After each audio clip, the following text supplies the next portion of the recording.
The morning sun cast long shadows across the small town of Millbrook as Sarah Chin adjusted her worn baseball cap and stepped out of her modest apartment. At 28, she carried herself with a quiet confidence that most people mistook for shyness. Her slight frame and gentle demeanor made her nearly invisible in crowds, which was exactly how she preferred it these days. 3 years had passed since she left the Marines, and Sarah had worked hard to blend into civilian life. She kept her military background to herself, finding that people either didn't believe her or treated her differently once they knew. The local diner where she worked as a waitress suited her fine. The regular customers knew her as the polite young woman who remembered their orders and never caused trouble.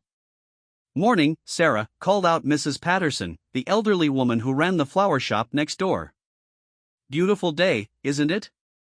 Sarah smiled and waved back, her calloused hands briefly visible before she tucked them into her jacket pockets.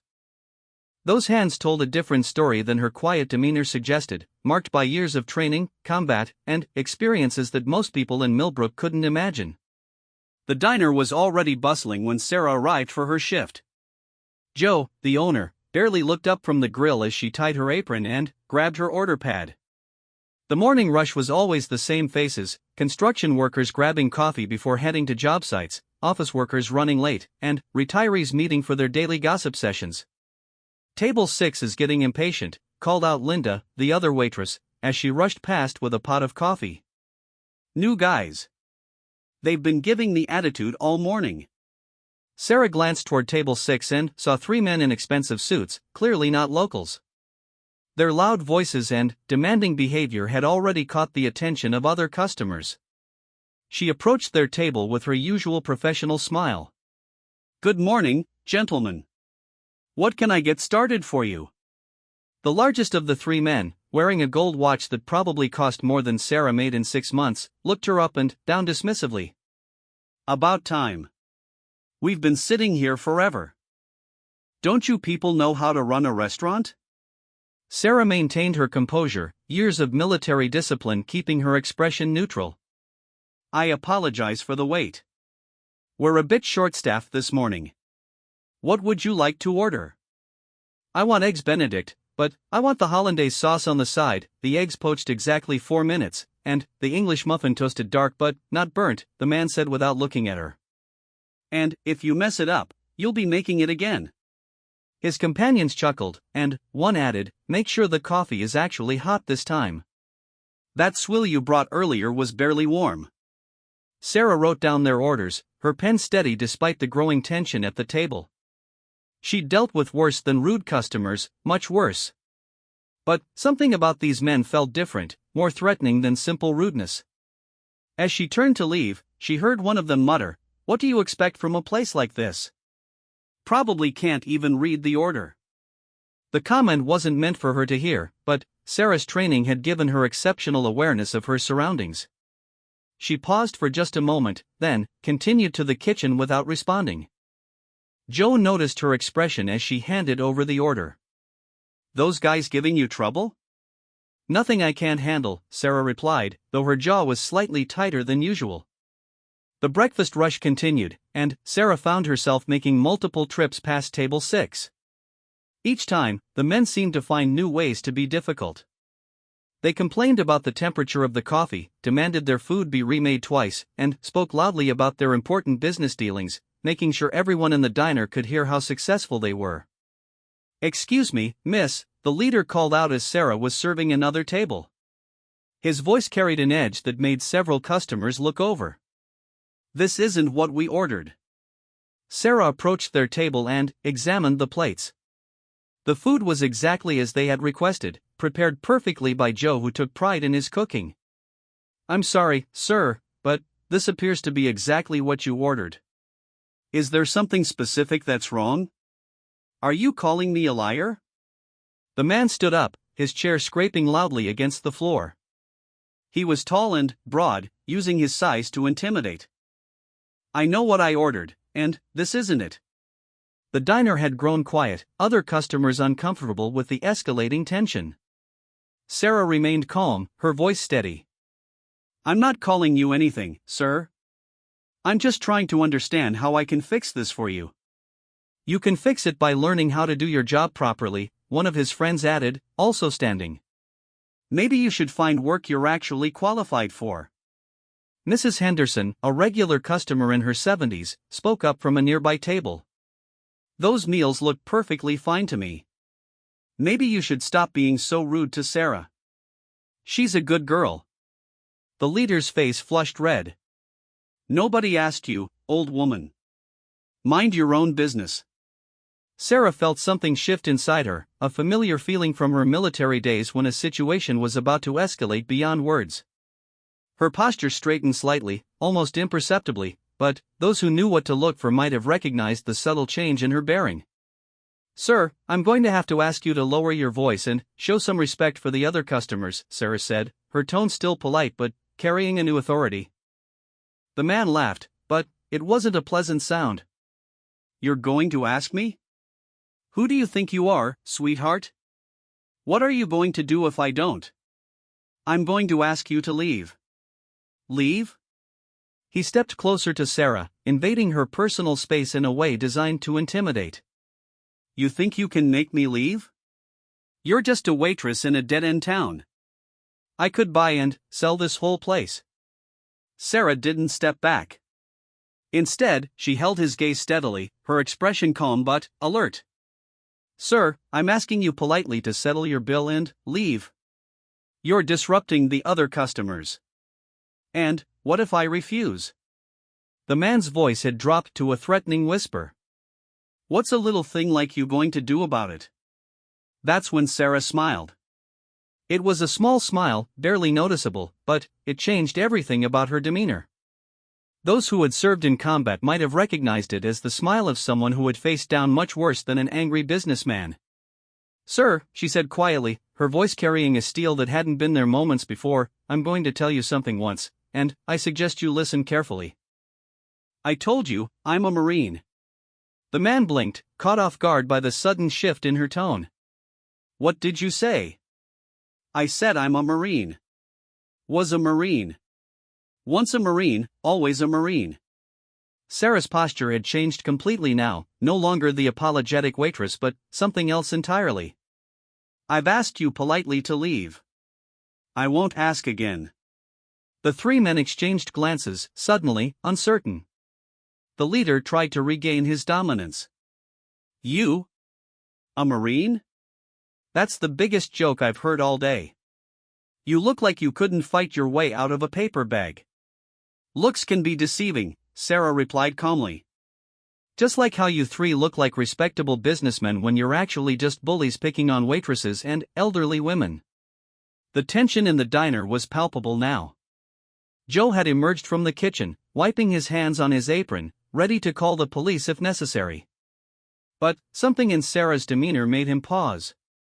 He'd hired her 3 years ago and thought he knew her well, but this was a side of Sarah he'd never seen. You know what, the leader said, his voice rising again. I think you need to learn some respect. Maybe someone needs to teach you your place. He reached out to grab Sarah's arm, intending to intimidate her further. But his hand never made contact. In one fluid motion that was almost too fast to follow, Sarah had stepped aside, and, suddenly, the man was off balance, his arm twisted behind him in a way that looked casual but was clearly causing him significant discomfort. I wouldn't do that if I were you, Sarah said conversationally, as if she was discussing the weather. I asked you nicely to leave. I told you I was a Marine. You chose not to listen to either request. The man's face was red with pain and embarrassment. Let go of me right now, or I'll have you arrested for assault. Assault? Sarah seemed genuinely puzzled. You reached for me first. I was just protecting myself. Isn't that right, Mrs. Henderson? That's exactly right, dear, the elderly woman confirmed loudly. That rude man tried to grab you first. Several other customers nodded in agreement. The man's two companions stood uncertainly, not sure whether to help their friend or back away from this woman who had so quickly and efficiently handled their leader. Now, Sarah continued in that same conversational tone, you're going to apologize to Mrs. Henderson for your rudeness, you're going to pay your bill, and you're going to leave quietly. And if I ever see you back here bothering these good people again, we'll have a very different conversation. You can't do this, the man gasped, still held in Sarah's gentle but implacable grip. Do you know who I am? Do you know who I work for? Frankly, I don't care if you're the King of England, Sarah replied. In this diner, you're just another customer who's forgotten his manners. She released his arm and stepped back, but her stance remained alert, balanced, ready for whatever might come next. The man rubbed his arm and glared at her, his pride clearly more injured than his body. This isn't over, he said, his voice shaking with anger and humiliation. Yes, it is, Sarah replied firmly. Your bill is $18.47.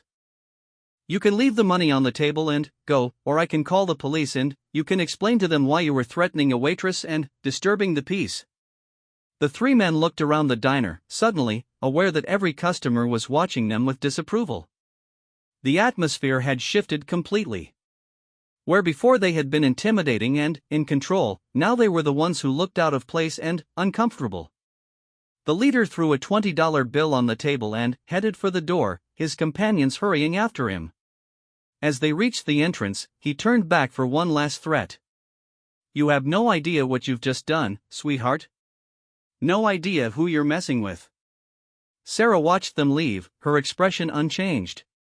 Only when their car had pulled away did she allow her shoulders to relax slightly. The diner erupted in conversation as customers discussed what they had just witnessed. Sarah, Joe said, approaching her with a mixture of concern and curiosity, is it true? Are you really a Marine? Sarah looked around at the faces of people who had become like family over the past 3 years. She had worked so hard to keep her past separate from her present, but now that wall had crumbled. There was no going back. She corrected quietly. I was a Marine. Served 2 tours in Afghanistan. Why didn't you ever tell us? Asked Mrs. Henderson, her eyes bright with curiosity and something like pride. Sarah sighed and retied her apron, trying to return to normalcy even though she knew everything had changed. Because this is who I am now. That was who I used to be. But, even as she said the words, she knew they weren't entirely true. The way she had handled those men, the instincts that had kicked in, the bearing and confidence that had emerged, that was all still part of who she was. She had just been keeping it buried. The rest of her shift passed in a blur of questions and curious glances. Word spread quickly through the small town about what had happened at the diner. Some customers came in specifically to see the waitress who had turned out to be a Marine. Sarah answered their questions politely but briefly, still uncomfortable with the attention. As closing time approached and she was wiping down tables, Joe approached her with a serious expression. Sarah, those guys who were here this morning. They weren't just random troublemakers, were they?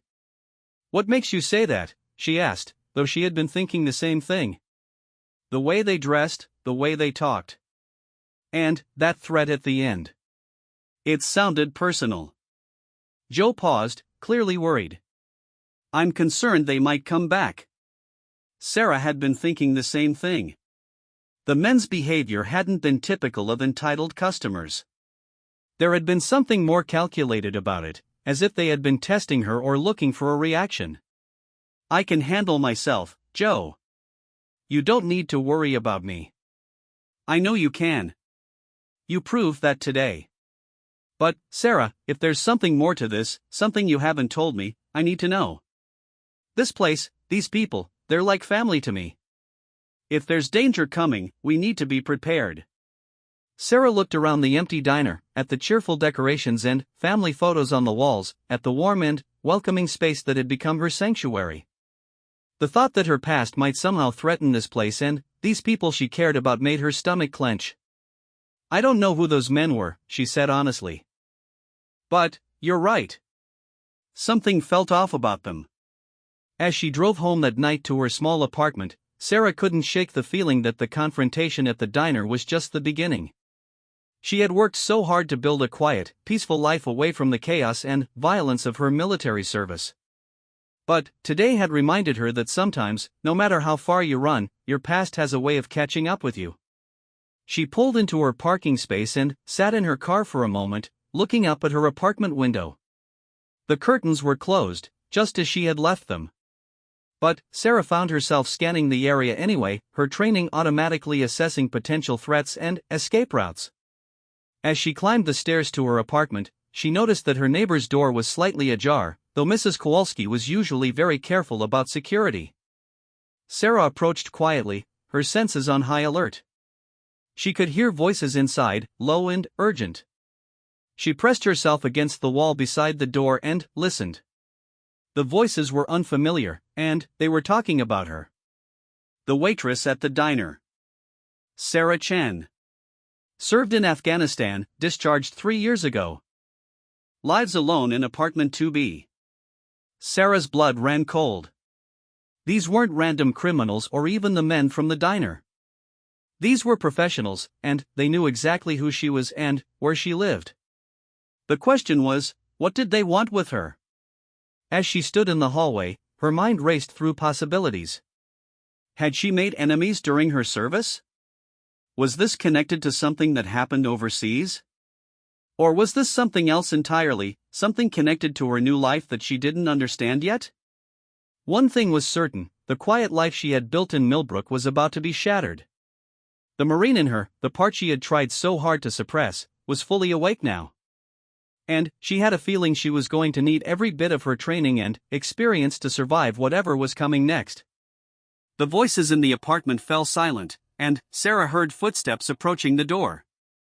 She moved quickly and quietly down the hallway, slipping into the stairwell just as she heard Mrs. Kowalski's door open fully. Hidden in the shadows, Sarah watched as 2 figures emerged from her neighbor's apartment. They were dressed in dark clothing and moved with the controlled, purposeful gait of trained operatives. As they passed under the hallway light, she caught a glimpse of one man's face and felt her blood freeze. She knew that face. She had seen it before, in Afghanistan, 3 years ago. The night everything went wrong. The night that had ended her military career and changed her life forever. They weren't here by coincidence. They weren't here because of what happened at the diner. They were here because of what had happened half a world away, 3 years ago. And Sarah Chen, former Marine, current waitress, was about to discover that some secrets refuse to stay buried, no matter how far you run or how quiet a life you try to live. Sarah remained frozen in the stairwell for what felt like hours but was probably only minutes. The 2 men had disappeared into the night, but their presence lingered like a dark cloud over everything she thought she knew about her new life. The face she had recognized belonged to Marcus Volkov, a man she had hoped never to see again. 3 years ago, in the mountains of Afghanistan, Sarah had been part of a classified operation that officially never happened. Her unit had been tasked with recovering stolen military intelligence from a compound controlled by insurgents who had been selling information to the highest bidder. It should have been a routine mission, but nothing about that night had been routine. The intelligence they were supposed to recover included the identities of American assets working undercover in terrorist organizations across the Middle East. If that information fell into the wrong hands, dozens of good people would die. Sarah's team had successfully infiltrated the compound, but what they found there changed everything. The insurgents weren't just selling to enemy fighters. They were selling to American contractors, private military companies that were playing both sides for profit. Marcus Volkov had been there that night, not as an enemy but supposedly as an ally, a contractor working with American forces. But Sarah had seen him passing information to the insurgent leaders, had witnessed the exchange that proved he was the one facilitating the sales. When confronted, Volkov had tried to kill Sarah and her team to protect his secret. In the firefight that followed, 3 of her Marines died, and Sarah herself barely escaped with her life and the evidence of Volkov's betrayal. But when she reported what she had seen, the official investigation went nowhere. Volkov's company had powerful connections in Washington, and Sarah's testimony was dismissed as the confused recollections of a traumatized soldier. Within months, Sarah found herself pushed out of the Marines, her service record marked with vague references to psychological instability and inability to adapt to civilian contractors in combat zones. Her military career was over, and the men who had died under her command were remembered as casualties of insurgent action, not American betrayal. Now Volkov was here, in her quiet town, and that could only mean one thing. Somehow, after 3 years, he had discovered that she was still alive and still a threat to him. Sarah waited another 20 minutes before carefully making her way to her apartment. She checked every corner, every shadow, using skills that she had tried to forget. Her apartment door was exactly as she had left it, but she noticed small signs that someone had been watching. A tiny piece of tape she had placed on her window was gone, and there was a barely visible footprint in the dust on her fire escape.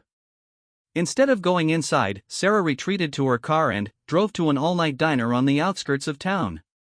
She needed time to think, to plan, and to figure out why Volkov had found her now. The elderly waitress at the counter gave her curious looks as Sarah sat in a corner booth with her back to the wall, nursing a cup of coffee that grew cold while her mind raced. Her phone buzzed with a text message from an unknown number. "We need to talk. Tomorrow, noon, the old water tower on Elm Street. Come alone, or people you care about will get hurt." Sarah stared at the message for a long time. She could run. She had enough money saved to disappear again, to start over in another small town where nobody knew her name. But the threat against people she cared about meant Volkov knew about Joe, about Mrs. Henderson, about the friends she had made in Millbrook. Running would only put them in danger. As dawn broke over the small town, Sarah made her decision. She wouldn't run, and she wouldn't hide. If Marcus Volkov wanted to finish what started in Afghanistan, she would give him that chance. But, this time, she wouldn't be an inexperienced soldier following orders. This time, she would be ready. Sarah spent the morning making preparations that she hoped she would never need. She visited the local bank and withdrew most of her savings, keeping the cash in case she needed to disappear quickly. She wrote letters to Joe and Mrs. Henderson, explaining as much as she could without putting them in further danger, and left them sealed in her apartment where they would be found if something happened to her. Most importantly, she made a trip to a storage unit on the edge of town that she had rented when she first arrived but had never used. Inside was a small arsenal of items from her military service that she had kept despite knowing she should have turned them in. Her service pistol, a few pieces of tactical gear, and, most crucially, a set of encrypted files on a secure drive that contained every piece of evidence she had gathered about Volkov's activities in Afghanistan. As noon approached, Sarah drove toward the old water tower with a calm determination she hadn't felt in 3 years.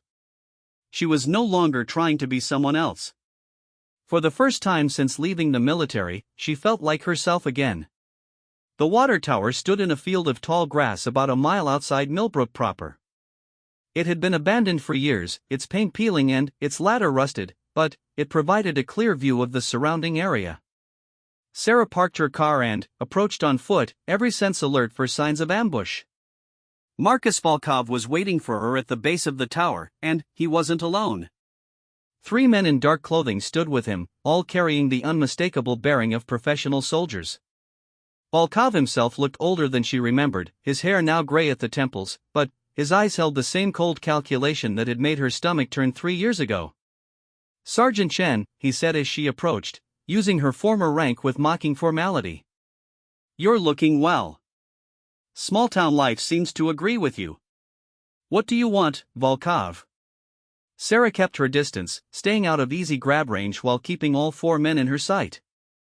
"What I've always wanted. The only copy of evidence that could destroy everything I've built." His smile was thin and predatory. "You see, I thought you had died in that helicopter crash in Afghanistan. Imagine my surprise when my sources informed me that Staff Sergeant Sarachin was alive and, well, working as a waitress in some nowhere town." "What helicopter crash?" Sarah asked, though a cold dread was already forming in her stomach. "The one that killed the rest of your unit 2 months after you left the country. Tragic accident, according to the official reports. Engine failure, they said. No survivors." Volkov's smile widened at the shock on Sarah's face. "Did you really think I would let witnesses to my activities just walk away?" Sarah felt the world tilt beneath her feet. Johnson, Martinez, Thompson, the 3 Marines who had survived that night in Afghanistan only to die when she wasn't there to protect them. They had been murdered, and she had been living peacefully in Millbrook while their killer walked free. "You're wondering why you weren't on that helicopter," Volkov continued. "Simple. My contacts in military intelligence made sure you were transferred stateside before I could arrange the accident. They thought a live, discredited witness was more useful than a dead martyr. As long as you stayed quiet and disappeared into civilian life, everyone was happy. But then, you had to go and make a scene at that diner, didn't you? Drawing attention to yourself, reminding people that the meek little waitress used to be a Marine. My sources in law enforcement ran your name through their systems when the local police filed their report about the incident. Imagine my surprise when Sarah Chen, former Marine, popped up on my radar after 3 years. Sarah's hands clenched into fists. The men from the diner yesterday hadn't been random troublemakers. They had been Volkov's people, sent to provoke a reaction that would reveal her true identity. So here's what's going to happen, Volkov said, pulling out a tablet and showing her surveillance photos of Joe's diner, of Mrs. Henderson's flower shop, of the elementary school where several of her regular customers worked. You're going to give me that evidence you compiled in Afghanistan. Every file, every recording, every photograph. And then, you're going to disappear again, permanently this time. And if I refuse?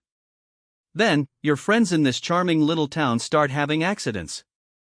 The diner burns down with the owner inside. That sweet old lady with the flower shop has a break-in that goes tragically wrong. That elementary school where you sometimes have coffee with the teachers suffers a gas leak during school hours. Sarah studied the 4 men, automatically calculating distances, angles, and tactical options. Volkov's men were professionals, but they were also overconfident. They saw a small woman in civilian clothes and thought they had overwhelming advantage. You know what your problem is, Volkov? Sarah said, her voice steady despite the rage building inside her. Enlighten me. You think because I've been working as a waitress for 3 years, I've gone soft. You think I've forgotten my training, forgotten who I used to be. Sarah's posture shifted subtly, her weight moving to the balls of her feet. But, I told you yesterday at the diner, and I'll tell you again now. Once a Marine, always a Marine. Touching sentiment. But, sentiment won't stop bullets. No, Sarah agreed. But, training will. The attack came without warning. Sarah dove to her left as Volkov's men reached for their weapons, rolling behind the concrete base of the water tower as gunfire erupted around her. She came up with her service pistol in her hand, returning fire with the precision of someone who had spent years perfecting her marksmanship. The first man went down before he could properly aim his weapon. The second managed to get off several shots that chipped concrete from Sarah's cover, but her return fire caught him center mass and he collapsed. The third man tried to flank her position, but Sarah had anticipated the move and was waiting when he rounded the corner of the water tower. In less than 30 seconds, 3 trained killers were down, and Marcus Volkov found himself staring down the barrel of Sarah's gun. You always did underestimate your enemies, Sarah said, breathing hard but steady. That's what got you in trouble in Afghanistan, and it's what got you in trouble here. You can't kill me, Volkov said, though sweat was beading on his forehead. I have powerful friends. If I disappear, they'll tear this town apart looking for answers. Maybe. But, you just threatened to murder children, so I'm thinking that's a risk I'm willing to take. Wait. Volkov raised his hands, his composure finally cracking. Wait. You want justice for your Marines? I can give you that.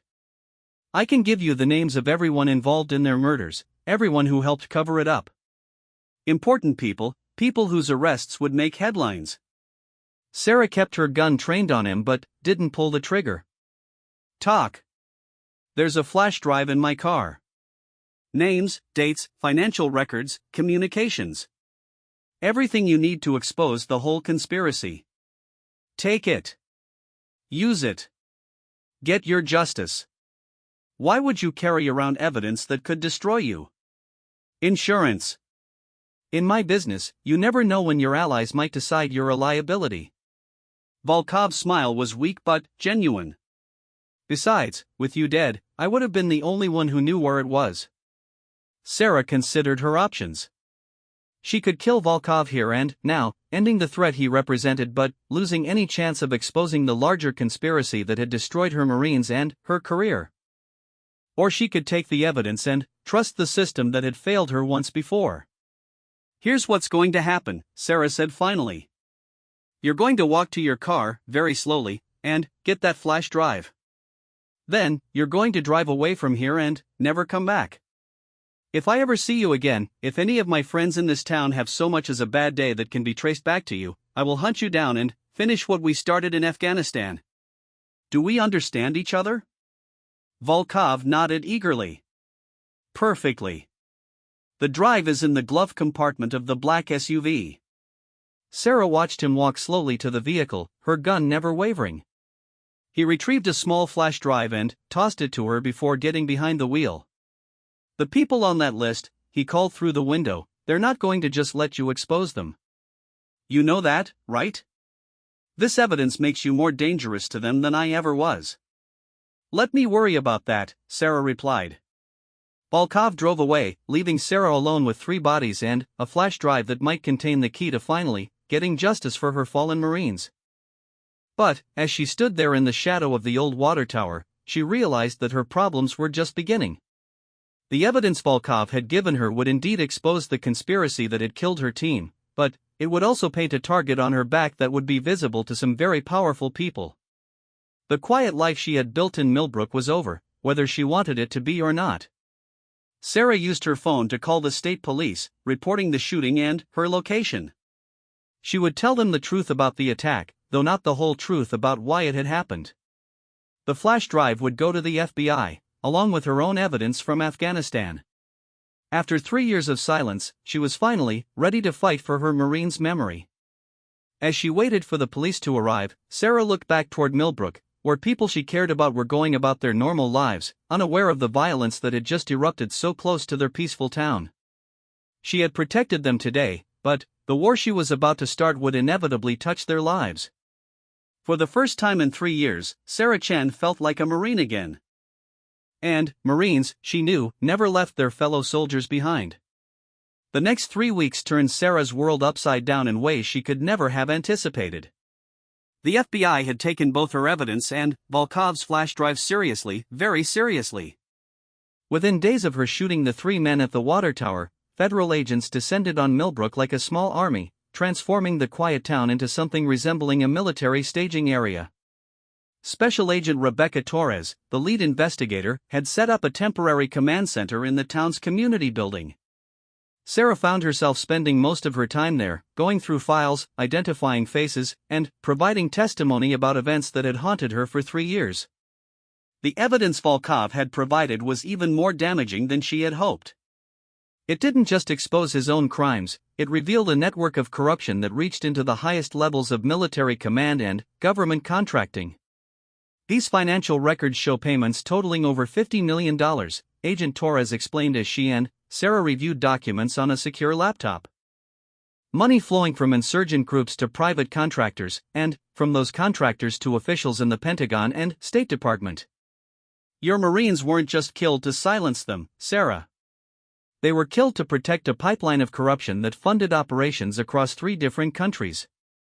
Sarah stared at the screen, seeing the names of generals she had once respected, politicians she had voted for, contractors who had claimed to be patriots fighting for American interests. How long has this been going on? Based on these records, at least 8 years. Your team wasn't the first to stumble onto this network, and they weren't the first to be silenced. Torres pulled up another file. We've identified at least 12 suspicious deaths of military personnel and intelligence operatives who had encountered evidence of this conspiracy. All ruled accidental or attributed to enemy action. The weight of that revelation settled on Sarah like a physical blow. Dozens of good people, people who had sworn to serve their country, murdered to protect traitors and war profiteers. Her hands clenched into fists as she struggled to contain her rage. What happens now? She asked. Now we build cases. With your testimony and this evidence, we can start rolling up the network from the bottom. But, Sarah, I need you to understand something. These people have resources, connections, and a lot to lose. They're going to fight back, and they're going to come after you. As if to emphasize the point, Sarah's phone buzzed with a message from Joe at the diner. FBI won't let me reopen. They say it's for security. How long is this going to go on? Sarah showed the message to Torres, who sighed. We've had to secure most of the places you frequent. There have been 3 attempts to place surveillance devices in the diner, 2 at the flower shop, and someone tried to break into your apartment building twice. These people are desperate to find out what you know and who you've told. The reality of her situation was becoming clear to Sarah. Her choice to finally seek justice for her Marines had transformed her from a hidden threat to a primary target. The quiet life she had built in Millbrook wasn't just over, it was endangering everyone she cared about simply by existing. I need to leave, Sarah said suddenly. I need to leave Millbrook. Every day I stay here, I put these people at risk. We can't guarantee your safety anywhere else. At least here, we have resources in place to protect you and the town. You can't protect the town forever. Eventually, your operation here will end, and these people will still be at risk because they know me. Sarah stood up, pacing to the window where she could see FBI agents patrolling the main street of what used to be a sleepy small town. This isn't fair to them. Life isn't fair, Sarah. But justice is what we can control. That evening, Sarah went to Joe's diner despite the FBI's security concerns. Agent Torres accompanied her, along with 2 other agents who tried to blend in as customers but were obviously federal law enforcement to anyone paying attention. Joe was there doing inventory, unable to serve customers because of the ongoing investigation. Hey, stranger, he said when she walked in. Haven't seen you much lately. I'm sorry about all this, Joe. I never wanted any of this to touch the diner or you. Joe waved off her apology. You think I'm upset about this? Sarah, the FBI told me what really happened to you in the military, what those bastards did to your Marines. You've got nothing to apologize for. Sarah felt tears prick her eyes. The diner is closed because of me. Your livelihood is disrupted because of my problems. The diner is closed because some very bad people wanted to hurt you and the town to cover up their crimes, Joe corrected firmly. That's not your fault. That's their fault. Mrs. Henderson appeared from the kitchen carrying a pot of coffee and wearing an expression of fierce determination that Sarah had never seen before. The whole town knows what's happening, dear. And we're all behind you 100%. Mrs. Henderson, what are you doing here?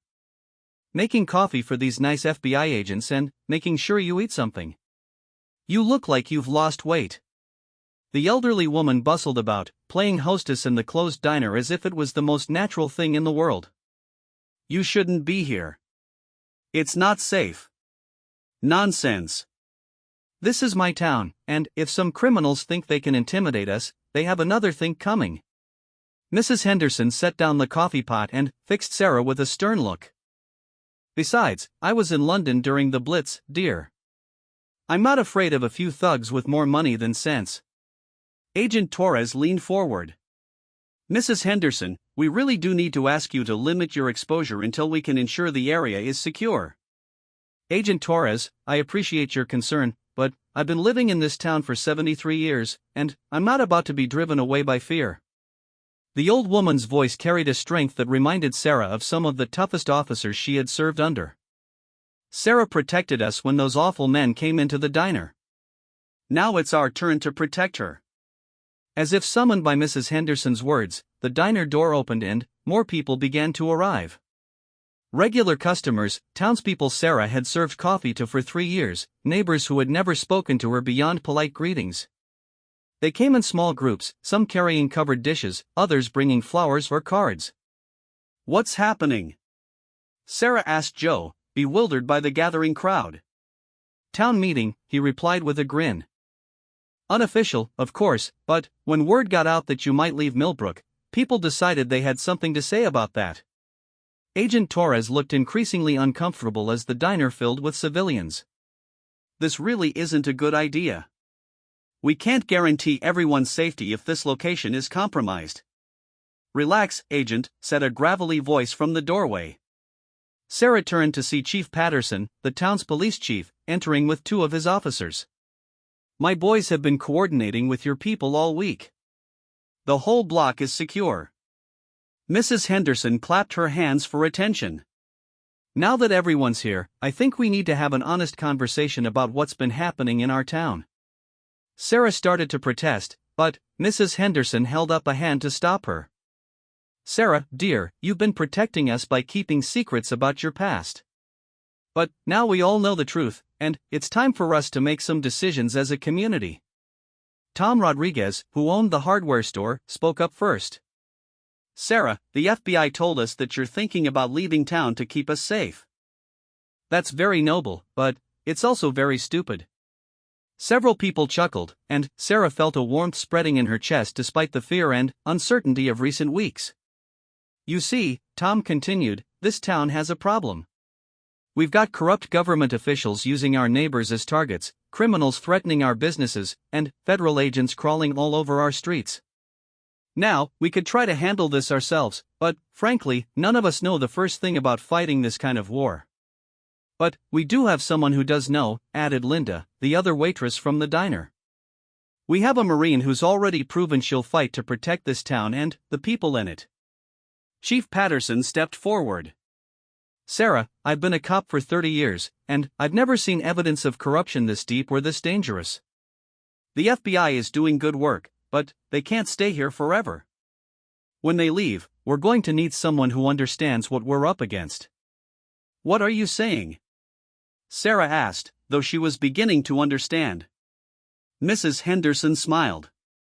We're saying that instead of you leaving to protect us, maybe it's time for us to help you finish this fight. These people hurt your Marines, they've threatened our town, and they think they can intimidate us into submission. I think they've severely underestimated what a community can do when it stands together. Agent Torres was shaking her head. With all due respect, Mrs. Henderson, these people are trained killers with unlimited resources. This isn't a neighborhood watch situation. No, it's not, agreed Dr. Melissa Carter, who ran the local medical clinic. But it's also not just about criminals and government corruption anymore. It's about whether ordinary people have the right to live safely in their own communities without fear of retaliation from the powerful. Sarah looked around the room at faces she had come to know and care about over 3 years of quiet living. These people weren't soldiers or law enforcement officers. They were shop owners and teachers, retirees and young families. They had no training for the kind of war that her past had brought to their doorstep. But they also had something that her military training had taught her to value above all else: they were willing to stand and fight for each other. This isn't your fight, Sarah said quietly. Yes, it is, replied Pastor Williams from the Methodist Church. Evil is everyone's fight, Sarah. And if we've learned anything from history, it's that evil triumphs when good people decide it's not their problem. Agent Torres's radio crackled, and she stepped aside to take a call. When she returned, her expression was grim. We just received intelligence that there's a team of mercenaries en route to Millbrook. Professional soldiers hired to eliminate the threat you represent to the conspiracy. They'll be here within hours. The room fell silent as the reality of the danger hit home. These weren't businessmen with threats or local criminals who could be intimidated by police presence. These were killers coming to finish what Volkov had started. How many? Sarah asked, automatically shifting into tactical mode. 6 to 8 operators. Former special forces, heavily armed, with orders to make it look like a terrorist attack on the town. Torres looked around the room. I'm sorry, but I have to ask everyone to evacuate immediately. We're calling in additional federal resources, but they won't arrive for several hours. Where would we go? Asked Joe. This is our home. Sarah stood up, feeling the familiar weight of command responsibility settling on her shoulders. She had spent 3 years trying to avoid this moment, trying to leave her warrior self in the past. But the war had followed her home, and now her friends and neighbors were in the crosshairs. Agent Torres, what kind of tactical support can you provide? She asked. Sarah, you're a civilian now. This isn't your responsibility. With respect, Agent, these people are under threat because of me. That makes it my responsibility. Sarah's voice carried the authority of her former rank, and Torres instinctively straightened to attention. I told you before, once a Marine, always a Marine. And, Marines don't abandon their positions when the enemy attacks. Chief Patterson stepped forward. Sarah, my officers are good people, but they're small-town cops, not soldiers. If there are professional mercenaries coming, we're going to need someone who knows how to fight them. Sarah looked around the room one more time at the faces of people who had given her a home when she needed one, who had accepted her as family, who were now willing to risk everything to stand with her. All right, she said finally. If we're going to do this, we're going to do it right.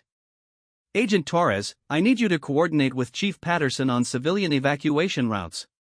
Get the families with children out of town immediately. Everyone else who's staying needs to understand that this is a combat situation, not a movie. Sarah, Mrs. Henderson said, what do you need us to do? Sarah smiled grimly. Mrs. Henderson, I need you to show me who in this town knows how to fight. The sun was setting over Millbrook as Sarah finished her final preparations. In the 3 hours since Agent Torres had received word about the incoming mercenaries, the small town had transformed into something resembling a military outpost. What surprised Sarah most wasn't how quickly the transformation had happened, but how many of her neighbors had military or law enforcement backgrounds that they had never mentioned. Tom Rodriguez, the hardware store owner, turned out to be a former Army Ranger who had served in Iraq. Dr. Melissa Carter had been a Navy corpsman before medical school.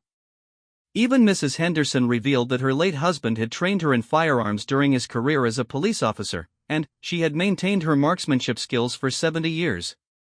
12 adults staying to fight, Sarah reported to Agent Torres as they reviewed their defensive positions. 4 with military experience, 3 with law enforcement backgrounds, 5 civilians with hunting and shooting experience. We've evacuated 37 families with children or elderly members who couldn't contribute to the defense. Sarah, this is madness. These are mercenaries, not insurgents hiding in caves. They have modern equipment, professional training, and no moral constraints. I know exactly what they are, Sarah replied calmly. I also know that they're expecting to find a scared waitress hiding behind a few FBI agents. Instead, they're going to find a Marine with hometown advantage and a dozen people fighting to protect everything they care about. The plan was simple but effective. The mercenaries would likely approach Millbrook from the main highway, expecting to strike fast and hard before any serious resistance could be organized. But Sarah had turned the town's geography to their advantage. Main Street had been blocked at both ends with Tom Rodriguez's heavy equipment from his construction business. The side roads were covered by concealed positions in buildings that gave clear fields of fire while providing protection for the defenders. Most importantly, the whole town was connected by a network of back alleys and service roads that would allow Sarah's people to move between positions without being seen. Communications check, Sarah spoke into her radio, using equipment borrowed from the FBI. Each defender responded in turn, confirming their positions and readiness. Agent Torres had insisted on maintaining federal command authority, but Sarah was functionally running the tactical operation with Torres providing intelligence support. Movement on Highway 94, Chief Patterson reported from his position at the town's northern edge. 3 vehicles, traveling without lights. Range approximately 2 miles and closing. Sarah felt the familiar calm settle over her as combat approached. This was what she had been trained for, what she was good at. For 3 years, she had tried to suppress this part of herself, but tonight it felt natural and right to be leading people she cared about in defense of something worth protecting. All positions, weapons free when targets are positively identified as hostile, she transmitted. Remember, these aren't criminals or terrorists. They're professional soldiers, so don't take chances trying to capture or negotiate. If they're shooting at you, shoot back until they stop. The mercenaries' approach was textbook perfect.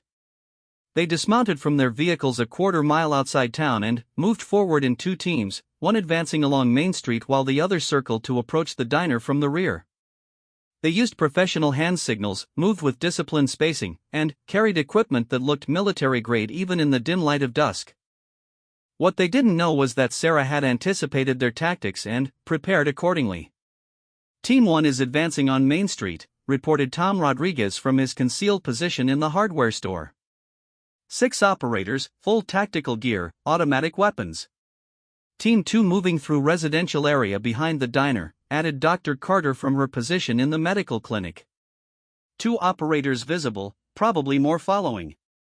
Sarah was positioned on the roof of Joe's diner with a clear view of both approach routes. The mercenaries were good, but they were operating in unfamiliar territory against defenders who knew every building, alley, and hiding spot in town. "Wait for my signal," Sarah transmitted. "Let them get committed to their positions before we engage." The lead mercenary team reached the intersection of Main Street and Elm, where they paused to assess the blocked road and obvious defensive preparations. Sarah could see their leader speaking into a radio, probably reporting to whoever had hired them that the situation was more complex than expected. That's when everything went wrong. One of the mercenaries spotted Tom Rodriguez's position and immediately opened fire, sending rounds crashing through the hardware store's windows. The ambush was blown, and, suddenly, the quiet evening erupted into a full-scale firefight. "Contact front." Tom's voice crackled over the radio as he returned fire with his hunting rifle. "They're advancing on Main Street positions." Sarah immediately shifted to cover Tom's position, her own rifle barking as she engaged the mercenaries from her elevated perch. Her first shot dropped the team leader, and her second sent the others diving for cover behind abandoned vehicles and building corners. But the rear assault team had used the distraction to advance closer to the diner, and, suddenly, Sarah found herself taking fire from multiple directions. Bullets sparked off the roof around her as she rolled toward better cover behind the building's air conditioning unit. "Sarah, you've got 4 operators advancing on your position from the east," Dr. Carter reported, her voice steady despite the chaos. "I can see them from the clinic but don't have a clear shot." "Copy that." "Tom, can you reposition to support the diner?" "Negative." Still pinned down by the Main Street team. Sarah assessed her situation rapidly. The mercenaries had her surrounded on the roof, and it was only a matter of time before they either flanked her position or called in additional support. She needed to break their assault before they could coordinate their attacks. "All positions, listen carefully," she transmitted. "I'm going to draw their attention with a frontal assault. When I move, I need covering fire from all positions to keep their heads down." "Sarah, that's suicide," Agent Torres protested from her command position. "Wait for federal backup." "Backup won't be here for another hour, and these people will be dead by then." But Sarah checked her weapons and equipment one final time. "Mrs. Henderson, are you in position at the flower shop?" "Ready when you are, dear," came the elderly woman's calm reply. Sarah smiled despite the situation. 3 years ago, she had been a soldier fighting for abstract concepts like duty and country. Tonight, she was fighting for specific people who had given her a home and a family. The difference gave her a clarity and determination that she had never felt in Afghanistan. "Execute in 3, 2, 1, mark." Sarah vaulted from the roof, landing in the alley behind the diner as covering fire erupted from positions throughout the town. The coordinated barrage forced the mercenaries to take cover just as Sarah had hoped, giving her the opening she needed to advance on their positions. The first mercenary she encountered was advancing along the side of the building, expecting to find her still pinned on the roof. Instead, he found himself facing a former Marine with 3 years of suppressed combat instincts suddenly unleashed. The engagement was over in seconds. Sarah moved like a shadow through the alleys and side streets that she knew better than the attackers ever could. Her neighbors provided covering fire and intelligence updates as she systematically dismantled the mercenary assault. These men were professionals, but they were also strangers in territory that Sarah and her friends knew intimately. "One down in the alley," she reported as she advanced toward the next position. 3 still moving on the diner's east side. The second engagement was more difficult. The remaining mercenaries had realized they were facing more organized resistance than expected and had taken defensive positions behind Joe's delivery truck. But Sarah had an advantage they couldn't match. She knew exactly where Tom Rodriguez had placed explosive charges during their preparation. "Tom, can you detonate package 3 on my mark?" "Ready when you are." Sarah advanced to within 30 feet of the mercenaries' position, close enough to ensure they would be caught in the blast radius. "Mark." The explosion flipped the delivery truck and sent the mercenaries diving for cover, disoriented and partially deafened. Sarah was already moving before the smoke cleared, engaging them while they were still recovering from the blast. "East side secure," she reported. Moving to support Main Street positions. The firefight on Main Street had developed into a standoff, with Tom Rodriguez and Chief Patterson's officers trading shots with the remaining mercenaries who had taken cover in the abandoned gas station across from the hardware store. The attackers had superior firepower, but they were trapped in an exposed position with no easy retreat route. Sarah flanked their position using the network of back alleys, emerging behind them just as they were preparing to assault Tom's position with what looked like military-grade explosives. "I wouldn't do that if I were you," Sarah said conversationally, her rifle trained on the mercenary leader. The man spun around, bringing his weapon up, but Sarah was already firing. The engagement was brief and decisive. Within moments, the last of the attacking mercenaries was down, and an eerie quiet settled over Millbrook's Main Street. "All positions, sound off," Sarah transmitted, adrenaline beginning to fade as the immediate threat passed. One by one, her neighbors reported in. Tom Rodriguez had taken some minor cuts from flying glass but was otherwise unharmed. Dr. Carter had twisted her ankle moving between positions but was mobile. Chief Patterson reported that all his officers were accounted for and uninjured. Most remarkably, Mrs. Henderson's voice came clearly over the radio, "All fine here, dear. Though I think we're going to need to replant the flower beds in the spring." Agent Torres emerged from the command post as federal vehicles finally arrived on the scene, their sirens wailing as they approached the aftermath of the battle. "Sarah, are you all right?" "I'm fine. Better than fine, actually." Sarah looked around at the town she had helped defend, at the people who had stood with her when it would have been safer to run. "For the first time in 3 years, I feel like I know exactly where I belong." The cleanup took most of the night. Federal investigators processed the scene while medical personnel attended to minor injuries. The mercenaries who had survived would face federal charges, and their equipment would provide additional evidence about the conspiracy that had reached into the highest levels of government. But, for Sarah, the most important moment came when the sun rose over Millbrook and she realized that her neighbors weren't looking at her with fear or suspicion. They were looking at her with respect, acceptance, and something that looked very much like family pride. "So," Joe said as they surveyed the damage to his diner, "I'm thinking we might need to update your job description." "What do you mean?" Mrs. Henderson joined them, looking remarkably composed for someone who had spent the night in a combat zone. "Well, dear, waitress doesn't quite cover it anymore, does it? I'm thinking we need a new title. Something like town defender, or maybe community protection specialist." Sarah laughed, feeling lighter than she had in years. "How about just Sarah?" "Sarah Chen, proud resident of Millbrook, former Marine, current friend and neighbor." "That works," Joe agreed. "Though I think we're going to need bigger name tags."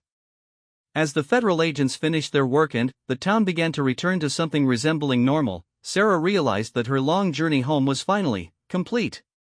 She had tried to leave her military service behind, to become someone else in a place where her past didn't matter. But what she had learned was that she didn't need to choose between who she had been and who she wanted to become. She was Sarah Chen, Marine and waitress, warrior and neighbor, protector and friend. And, for the first time since leaving Afghanistan, she was exactly where she belonged. The conspiracy that had killed her Marines would face justice. The town that had given her a home was safe. And Sarah herself had finally found the peace that comes not from running away from who you are, but from accepting all the parts of yourself and finding people who value you for exactly who you are. "I told you," she said quietly to herself as she watched the sunrise paint the sky over Millbrook, "I'm a Marine." And, finally, that was something she could say with pride instead of pain.